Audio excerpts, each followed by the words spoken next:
Hey everybody, and welcome to Big Brother Reality Check. My name's Eric Curdo, and I'm so excited to get to be your new Superpass host. I just wanted to quickly tell you guys a little bit about myself so we can get to know each other better. My educational background is in radio and television production, as well as graphic arts and even psychology. I used to work for NTV. I love making videos, especially funny ones. I also love scrapbooking, which isn't that funny, so let's just go with I like expressing myself artistically. Of course, I'm obsessed with all things reality TV, Big Brother being my favorite, but I don't want to waste any more of your time talking about me, so if you want to see my videos, read my blog, or even check out my bio, just head over to ericcurdo.com. Now that you know a little bit more about me, I want to hear from all of you, the Big Brother superfans. This show really needs your participation in order to be amazing. So, Superpass isn't known for doing amazing live shows, but this show isn't live. However, that doesn't mean that your participation isn't just as important, it just means it's going to happen in a little bit different of a way. All week long, I'll be on Twitter and Facebook, so please remember to add the show, and I'll be taking your comments and questions and even suggestions. I'll also be live tweeting the East Coast feed of Big Brother, so you can chat with me about the show live. I'll also be discussing the live feeds and just even getting your questions and input for people that I'll be interviewing the following week. Of course, I'll also be in the chat rooms when the show posts to Superpass, so please come in and let me know what you think, because I'll adapt the show to what you guys like and don't like each week. I just really want you all to be involved and be a huge part of the show. Now, I know you just got here, and we have to take a commercial break, but trust me, you want to watch it. As soon as we get back, we'll jump right into all things Big Brother.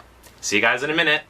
Are you single and having trouble finding that special someone? Well, then we have great news. You should join the Big Brother dating service. We promise things will start off great because you'll be forced to live together and can't get away, even if you wanted to. We even provide a number of special activities to help you get to know your special someone better, like dance classes, spa treatments, and even fetish role-playing. Did we mention this will be broadcast for all the world to see? How great is that? Now, don't just take my word for it. Look at the track record of happy couples we've brought together. So what are you waiting for? Join Big Brother Dating Service today. Welcome back, everybody, and wow, that was interesting. But moving right along, I think it's time for us to recap what has happened this week in Big Brother. Now, I could sit here and just explain it to you, but I kind of think that would get a little boring. So, let's try it this way. It's time for your Big Brother Week 2 recap in under a minute, or maybe a little more. But we're going to try for under a minute. Here we go. Now, I have a horrible memory, but if I recall correctly, Jordo won the HOH for Team Vet, which Team New pretended to care about. During the food competition, Big Brother finally decided to try and do something about the ant problem in the house. Oh, and Jordan nominated Adam and Dom. But then Dominic ended up winning the POV and screaming at production. This scared Rachel, so she hid in a bush while Jordan replaced the nominations with Cassie and Shelley. Oh wait, I'm wrong. Jeff yelled at Rachel, which led to Brendan choking her, so she hid in a bush, but he still found her. When she got out, Cassie called her Catty, which left her stunned because she's girl's girl. All that really matters is Rachel won the HOH again, America likes Jeff better than Brendan, and from now on everyone's calling Brendan Buki, so just get on board. See y'all next week. Eric, Yes? you are not allowed to mock the house guests, or they won't come on your show. Alright, crazy announcer man. Fine. Then I know something that everyone will be really excited about. On today's show, for the first time, but I guess anybody would be the first time, it's a new show, we have Ragan Fox. I've been a huge fan of Ragan since before Big Brother, when he was... Eric! What? You are hosting the show and can't do the interview. Oh. But please choose one of the following. Oh. Say 1, and I will do it. Say 2, if you can think of a way to be in two places at once. Say 3 if you think no, two, of course. I'll do it. 2, I picked 2. Field reporter, 2. Before I spied yellow on the back of your Range Rover, I was anti-troops and opposed to freedom. Try and win head of household, which will force me to... Thanks, Eric. I'll take it from here.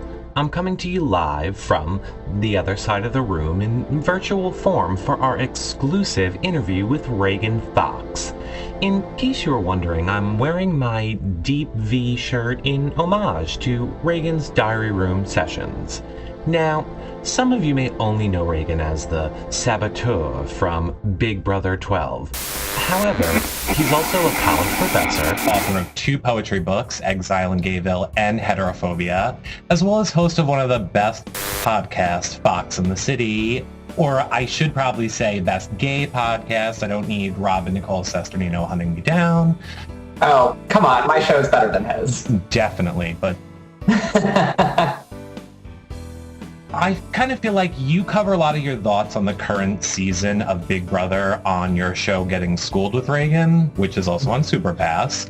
So I wanted to talk with you about like other topics so that people who may, only know you from Big Brother can get to know you better. Like, I know you because in my mind, you're my best friend, but we're just going to move along and we're going to definitely talk about Big Brother. So that said, are you ready for some questions? Yeah, definitely. All right. Why don't you tell everybody what you've been doing since Big Brother, but for your Big Brother twist, I'm giving you 20 seconds. Oh, okay. Immediately after the finale, I went back to work and I've been working and I've been watching a lot of reality shows. I'm working for Superpass and having a lot of fun in the world of reality. Speaking of your Reality Nation work that you've been doing in your blog for Real Housewives of New York, I wanted to play with you Bleep, Marry, Kill, and by bleep, you know what I mean. Now, by bleep, you mean the F word, right? Okay, not the F word that loosely falls from Jeff Schroeder's lips, right? Oh, we're getting there, but no. So, New York cast, Bleep, Marry, Kill. Who are my options? Jill. Like the whole cast? Yeah. I mean, we're gonna make it in a world where Ragan's straight, and we're gonna, pick a woman from the New York Housewives. Oh, let's see. I would F Kelly Lauren Ben Simone because she's a wackadoo and she's crazy, and those people tend to be really good in the sack. Right. I would marry. Oh, I think I would probably marry Cindy because she seems the most grounded. She's got money, and it's been my dream to marry into money so I can pay off my student loans. Mm-hmm. And I would kill Ramona just because I would love to see her eyes pop out even more as I'm choking her. Are you excited for the finale? I'm so excited for the finale and the bullshit storyline of Ramona maybe being pregnant. I said in my blog, and I'll say it here, Ramona is 53 years old and her ovaries are so pickled from Pinot Grigio, there is no way that she could produce an egg, let alone a viable egg for reproduction. Exactly. It is definitely a more airtime ploy. Right. Well, Ragan, I want to be selfish and use this opportunity to ask you something that I've been dying to know since your season of Big Brother. Okay. And that's if you can talk about it. If you can't, fine. Was there any behind-the-scenes saboteur stuff which you could share now that maybe you couldn't talk about before? I know when you did a lot of the, call-in shows on Superpass, you always said, I can't talk about it right now, I'm still under contract. Is that something that you can say anything about now, or no? I am still under contract, but I believe it would be okay for me to tell you what some of my other options were for acts of sabotage, because they played many of those on the air, and also the suggestions came from America, so I don't think I would be breaching my contract. I can tell you that the plan to keep Rachel in the house for an additional 24 hours was initially going to be an act of sabotage. I was going to super glue the door shut, but I just, at the last moment, I couldn't do it just because the idea of Rachel being around in the next HOH competition to cheer Brendan on and to scream at us, and I wasn't willing to do it. But the house always wins, as I say in the game of Big Brother, and they found a way to bring Rachel back the next day anyways through Pandora's box. And I'm so glad they did, because in my opinion, that was the moment of the season. I loved it. I mean, I hated it while it was happening, but bringing Rachel back was a stroke of genius. And that was going to kind of be my follow-up question. So you couldn't just do whatever you wanted. You had to, like, the producers would give you options, and then you would have to pick from their options. Yeah, well, it was America's options that they were providing, and it was a long list of options. I had several different things that I could do, and I know that a lot of people give me grief for doing primarily messages, but the messages had the greatest psychological impact on the game. Like, people don't understand that if I were to put Brittany's bra in the freezer, that would have not affected gameplay whatsoever. But to do a message that says, either Brendan or Rachel is going to stay in the house, no matter who you evict, or both players may stay in the house, that definitely messed with people's games. I think in the world of Big Brother, in terms of fan response to the show, people confuse entertainment for gameplay. And my acts of sabotage in the house were really quite good gameplay moves, because they kept the target off of me, and they messed with everybody's psyche in the game. Definitely. Yeah, like throwing somebody's suitcase into the pool doesn't affect gameplay. Right. Keeping everybody up for 24 hours, making them think that there's a competition that will change the game the next day, definitely affects the way people play the game. Exactly. And for that, the saboteur messages that you left, when you said maybe people knew each other in the house, or, those types of messages. Yeah, and come to think of it, there were so many options that I believe it was America giving me hints that there was, to go with my gut, and that there really was an alliance in the house, because a lot of the options that I had to choose from were, like the I know your secret thing that I had, that note that I put under Ezra's pillow. And there were variations of that, like there's a secret alliance in the house, and I was going to write that on the mirror with lipstick. And, so that stuff would have been very good too. It would have. Well, I'm glad, because I've been wondering those things, and I think that a lot of people want to know that too. Yeah. All right, so we have 2 fan questions for you. Okay. And the first one is from Stumpy Leg Flowin' on Facebook. I know. He wants to know, if you could play Big Brother in any other country, which one would you pick and why? I know that people love the UK version of Big Brother. Maybe I would do that one, just because I know it's a categorically different way that they play the game in the UK as opposed to the United States. Although I really love the format of the US game, because it is such a chess match, and I don't like the idea of America or your country determining who gets voted out of the house every week, because it kind of makes your gameplay futile. So I would probably either want to do the UK only because it's drastically different, or I would want to do another country that has gameplay very similar to the United States. All right, then we have one more. Okay. It's from, oddly enough, Eric C. at BB Reality Check. Okay. And he would like to know if you plan on doing any more episodes of Fox and the City in the future. Yeah, I definitely plan to do episodes of Fox and the City. The reason why I really don't do them anymore is because those shows, even though they're only 20 to 30 minutes in length, take upwards of 5 hours to produce, because there's so much production work that goes into those shows, and sound clips, and capturing audio, and planning, and monologues, and reflecting on pop culture, and it gets to be very time consuming. And this summer, I probably will put out maybe 2 or 3 new episodes of Fox in the City, which is now shifted to rtvzone.com. That's where you can find the podcast.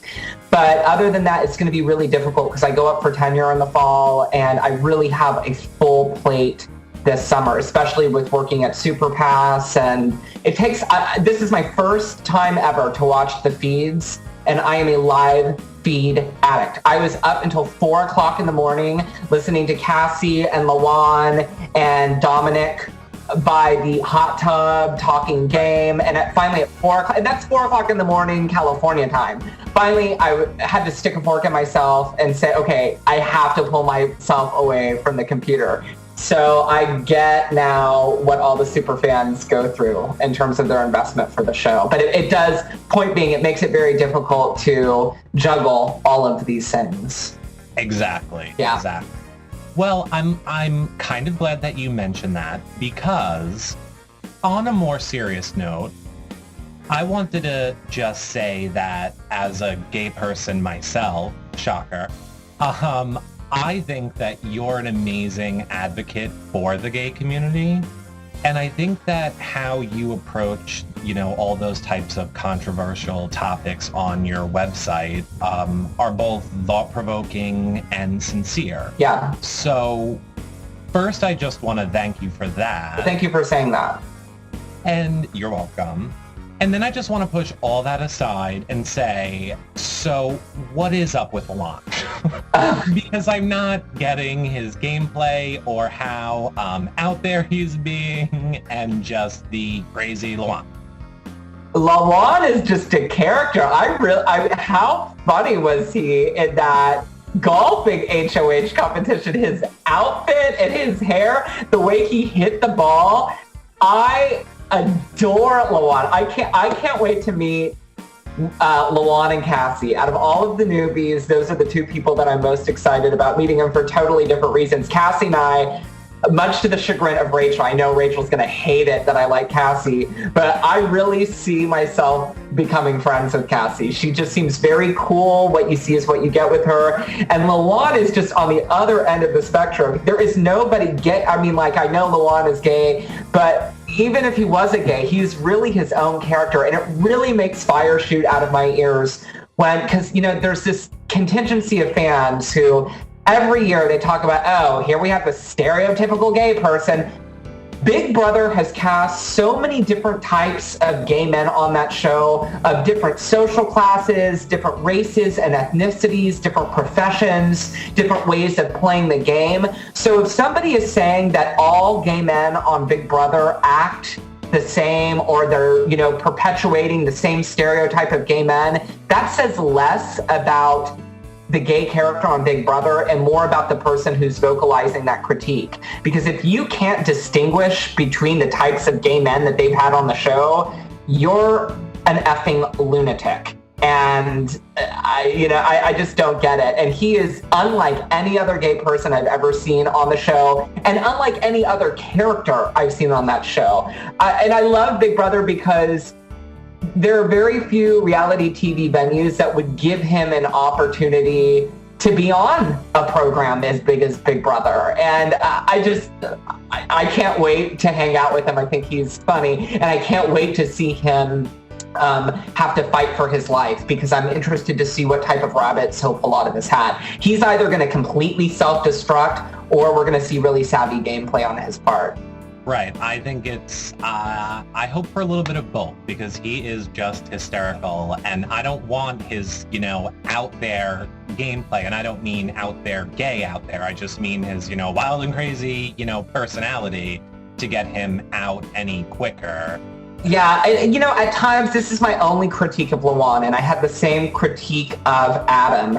Adam started off as my favorite noob of the season in all the pre-game interviews, and both Lawan and Adam seem a little bit too contrived to me, especially in diary room segments. It's kind of like the whole, I'm the rocker who likes 90210 bacon, and he keeps saying it over and over, and it's because I've gone through the casting process. I know that's what he was doing to sell himself in casting.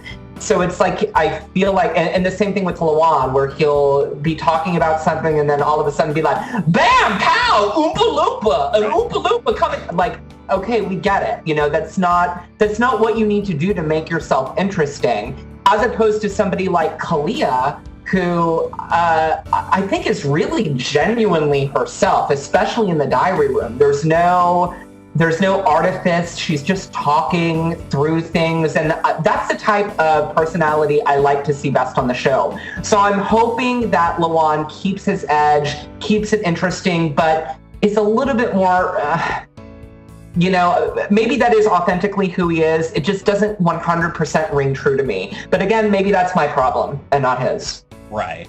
And don't the producers kind of want you guys to play a character a little bit as well? See, I know a lot of people feel that way. I obviously can't talk about any like production prompts or anything like that, but I have the opposite opinion about production. And that is that one of the reasons why Big Brother has been my favorite show for a decade is the formula is always the same. You start off in the very first episode with those corny key presentations, and all you see is the stereotype of people. So like in my season, it was like me talking about a big dumb guy, like I'm attracted to big dumb men, and then it cuts to Lane getting his key like, oh, whoop, whoop, whoop, whoop. And then when you're a couple of weeks into the game, all of the surface interpretations that you have of the different characters on the show begin to break away, and you see the people as more three-dimensional human beings. So if anything, I believe production's investment is in making us seem like more than just one type of character, that we're multifaceted people with a lot of different layers. Sometimes we're happy, sometimes we're cracking jokes, other times we're at our lowest points and we're crying. And there's never been a season of Big, and this is what I don't get about super fandom. I've been watching the show for a decade, like I've said, and there's never been a season that I have, at the end of the season, hated a character on the show. There are definitely characters that I've liked more than others, and certain characters who I was like, if I don't see them again on the show, it's not a big deal to me. But I've never understood the hate. And even when I get into the forums right now or in the chat rooms, because I've been doing that periodically, there seems to be like a lot of anger, like a lot of misplaced anger, and I don't understand. There are people who hate Cassie, or there are people who hate Kalia, and I don't get it, because to me, I may not like their gameplay, I may think that they're making a silly move, or I don't agree with something that they've said, like Jeff, for instance. I certainly don't agree with his Dumbledore statement, but I don't think Jeff is a bad person. I don't hate him for saying it. People make mistakes. I realize the house gets to people. And I'm not just saying this because I've been through the experience. That was kind of my opinion even before I was cast on Big Brother. And I don't know how this turned into me lecturing Superman. It often does, only because last season, Brittany, Rachel, and I got so much heat after we left the house. Yeah. I definitely agree with what you're saying. I think it's easy for people to hide behind a computer screen and, complain. They would never say it to your face. Okay, they're keyboard warriors. It's kind of whatever, and kind of like what I was saying before about people calling out the gay characters on Big Brother and saying they're all stereotypes or they're all the same person. How I said that's more a reflection of the person who's vocalizing that statement than it is the person that they're talking about. I think it's the same thing. For somebody to hate, let's say Cassie, that to me is ridiculous. And I've been watching the feeds a lot. If you hate Cassie or any other player in Big Brother, there's something going on in your life. It's not about the object of your derision. It's something about you. Exactly. Well, I know that we need to wrap it up. So, is that a condom reference? Yeah. Okay, good. My mom's watching. I wanted to just do some rapid fire questions with you. Okay. So you can just do quick answers. You don't really have to go get into anything. Right. But just interviewing me now, can you tell what a nightmare I must have been in the diary room for production? They would ask me a question and I would talk for like an hour and they would come back and say, okay, can we get the 10-second version of that? That is every conversation I have every day of my life. All right, so let's rapid fire through with you. If you had to play Big Brother with one partner, who would you pick? And you can't pick Matt. I'd pick Rachel. One thing that you miss about being a kid. My father.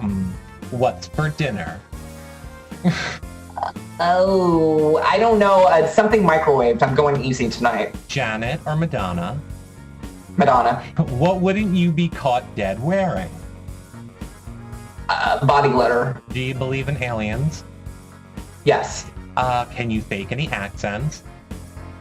Poorly. Team vet or team newbie? Vet. Who do you think will win Big Brother 13? Jordan. And finally, who is the best person who you've ever interviewed with today? Eric. Brilliant. Well, Ragan, before we let you go, do you want to, let anybody know what you're up to, where they can find you, stuff like that? Yeah, you can go to my website, which is raganfox.com, RAGANFOX.com. There are links to my website on realitynation.com. Be sure to check out my show on Superpass, Getting Schooled with Ragan and Spicy Pants, who I love working with. That show is on Wednesday, 3 p.m. Pacific time. Thank you so much, Ragan. Thank you, Eric. Congratulations on the gig. Thanks, Ragan. It was amazing talking to you. I hope that you enjoy the interview, and I hope we get to do something with you again in the future. Bye. Well, that's it for me. I'm throwing it back to you in the studio, Eric, while I dance it out.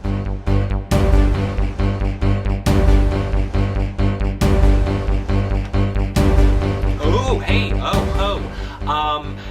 wow, what a great interview.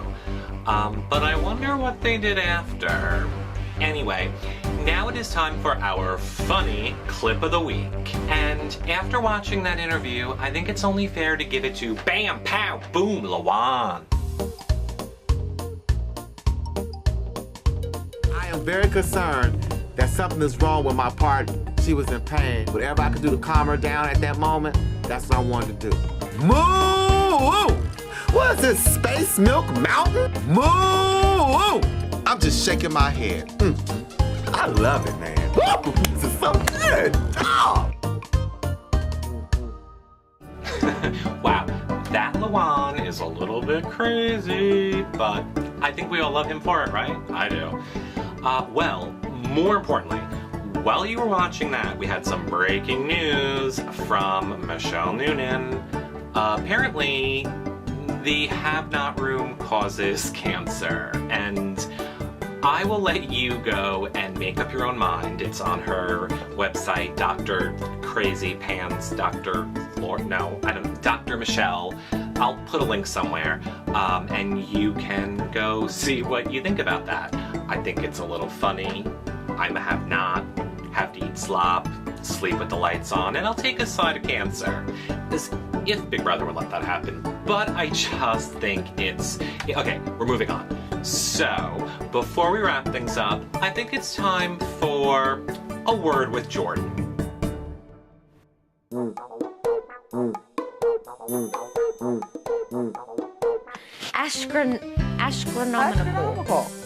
Astronomical, like enormous, huge. Oh, I know. Astronomical. Well, that about wraps up the show for us this week, everybody, and I really hope you liked it. Don't forget to add us on Facebook and Twitter because your comments and suggestions are going to shape next week's show. If you want a little bit more incentive, I'll let you know that I'm going to be giving away Superpass swag over there every single week, so please follow me and let me know what you think. Now, before you go, don't forget to click around Superpass and realitynation.com. There's tons of other live shows on Superpass, as well as a whole bunch of archive shows, as well as the live feeds.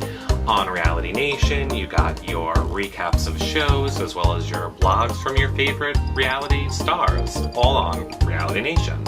So, until next week, I'll see y'all later, and thanks for a great first show, everybody. Bye.